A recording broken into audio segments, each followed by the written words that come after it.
Alright guys, Papa Pepper back once again with another one of the Wild Man's Wild Friends. This is one of the largest skinks you're going to find across this area. It is absolutely incredible, and this is the Broadhead Skink, or Broad-headed Skink. So I believe that this one's a large male. During the breeding season, they'll actually have like a bright orange or reddish head. This guy here is probably just over 8 inches long, but they can grow bigger than that. And very interesting reptile for sure. A couple cool things about them is, although they can be found in cities and more urban areas, you're often just going to find them out in the wild. They are one of the more arboreal species of skinks, meaning that they like to climb trees a lot. So even though they'll be down on the ground searching around for stuff, or maybe, you know, burrowed up for the night, or when weather gets colder, they'll head under rocks, head under logs. If they're startled or something, they can zip right up a tree so fast, and we've definitely saw a lot that we've never captured because of that. So cool thing about these guys is they're very good parents, at least the mother is.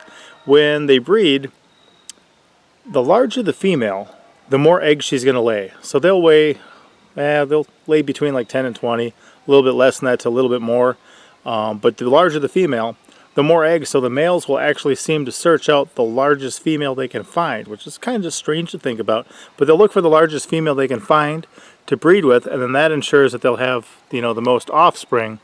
And then that female will actually lay her eggs, and they'll often find, you know, a nice little burrow, a den, a hole underneath some stuff where they can kind of have the right temperature, humidity, stuff like that. But the mother is going to guard the eggs until they hatch. Now, since these are, you know, one of the largest skinks in the area, when they hatch, they're like 2.5 to over 3 inches long already at the time they hatch. Recently, we hatched some black rat snake eggs, you know, and they came out at like a foot long. It was really interesting to see a snake like that big kind of come out of the egg. So when these guys are younger, they're going to look kind of more similar like a 5-line skink. They'll have the blue tails, and they'll have some lines on them. One easy way to tell them apart is just the size of that head. Look, he's gonna bite me right there. Yeah, see, he just bit. But if you look at him, you see how wide that head is? That's where they get the name the Broadhead Skink. And because of the way it's shaped, and because of those big lumps on each side of their head, some people actually fear that they may be venomous. Now, they're not venomous.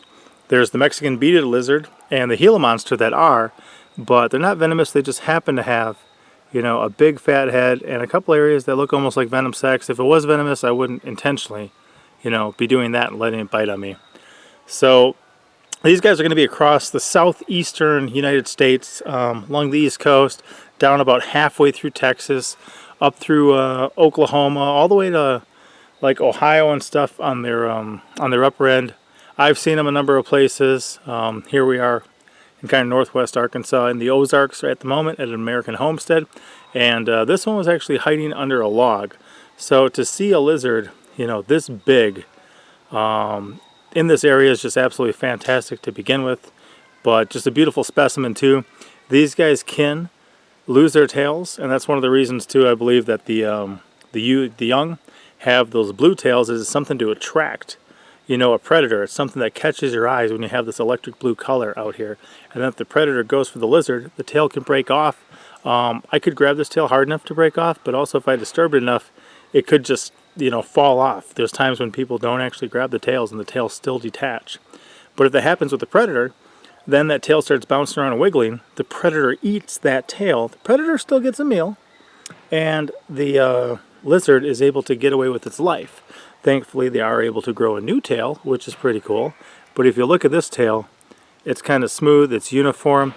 I don't believe it's ever, you know, been broken. There is like a little kink kind of at the end of it, but this is probably the original tail this thing was born with. And like I said, I think that this is just a nice big male. I bet if you found him earlier in the year during the breeding season, he would have a bright orange or red head and look just very cool, very different. In fact, talking about these guys just hiding up trees, I'm filming off of a tree right now, and almost lost him up this tree right before this video, so definitely glad to have him still here. And these guys, you know, are just opportunistic as far as feeding. They'll run around and forage for things. They'll eat small worms, small invertebrates, different, baby crickets, different stuff like that. But, would I be surprised if these ate a baby snake or something like that? Not at all. So, pretty cool. Another neat thing is I didn't actually see any ticks on this one. A lot of times once you get a larger lizard, much like if you find a turtle, it's going to have parasites on it like leeches. You can take those off. A lot of times when we find larger lizards, they have little ticks in the soft skin in their armpits. But that is not the case with this guy. So a very cool lizard.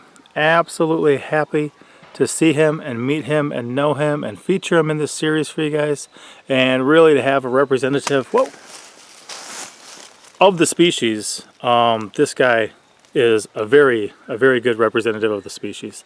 So I'll let you get one more look at that big fat head. And then I'll say, Papa out.